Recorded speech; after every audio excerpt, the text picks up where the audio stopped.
Good morning, everyone. Thanks for joining me again this morning. I just wanted to share with you an encouragement that God gave me when I was praying this morning.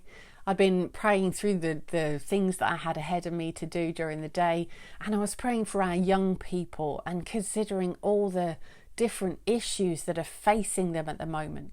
And to be honest, I was feeling a bit daunted, a bit overwhelmed at the size of the task ahead of us that we're praying into.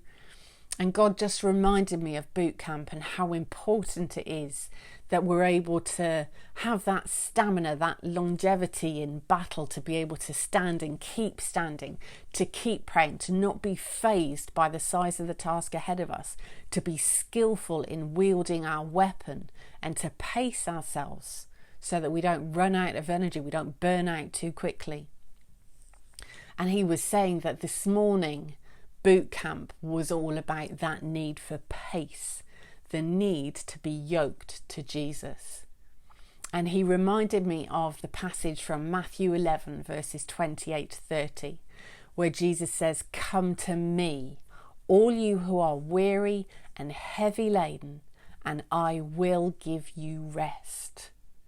He said, "Take my yoke upon you and learn from me, for I am meek and gentle in heart, and you will find rest for your souls, for my yoke is easy and my burden is light."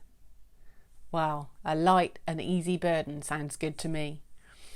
And you know, when I was younger, I used to read that passage, and somehow the imagery that I had in my head was like a milkmaid's yoke, you know, the old-fashioned dairy maids that used to carry the heavy buckets of milk, because they were attached to a wooden yoke that went behind their neck and across their shoulders so that they could carry these really heavy burdens. But what the Lord showed me through a study years ago was that the yoke Jesus was referring to was the yoke that they would use in biblical times to yoke two oxen together.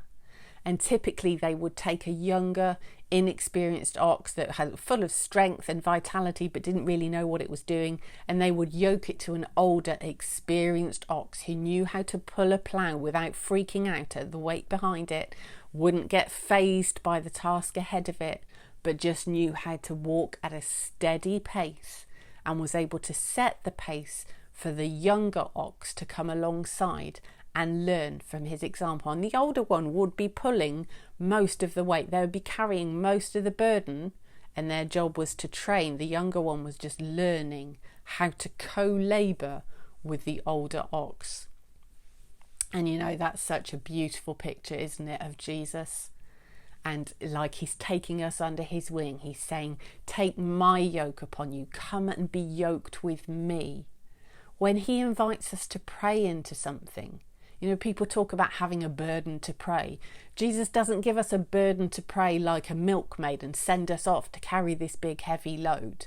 No, if we're feeling like we're carrying a load that's too big for us, we've probably lost sight of Jesus. He said, "Take my yoke upon you. Come and be yoked with me."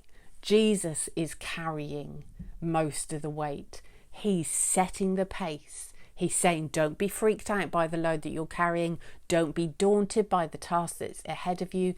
Just stay next to me, like that younger ox next to the older ox, hearing its breathing, feeling its muscles moving, getting used to the pace that they're working at.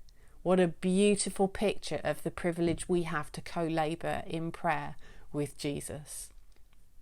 And you know, if we translate that into the imagery of an army or a soldier being battle ready, being equipped in prayer, it's so important in the army that soldiers know how to keep in pace, how to pace themselves so they don't burn out too quickly, or they don't end up lagging behind so that everyone else has to wait for them.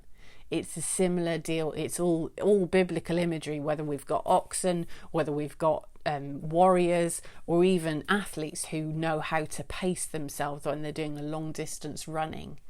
We must pace ourselves, and the way we do that is by being yoked to Jesus. So let's remember, every time we come to prayer, we're not carrying a burden by ourselves. We've come to co-labour with Jesus, and we let him set the pace.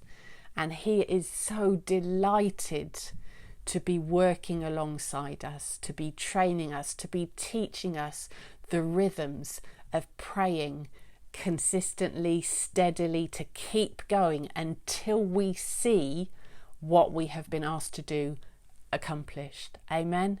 Be blessed, everyone. Thank you for faithfully praying. I know the favour of heaven is with you as you seek to co-labour with Christ. You're doing an awesome job, making such a difference. Let's keep our eyes fixed on Jesus. Let's be yoked to him, because we know that he is going to see a mighty victory through our prayers that co-labour with him. Amen. Be blessed, everyone. Thanks for your prayers. Thanks for watching. I'll speak to you again soon. Bye for now.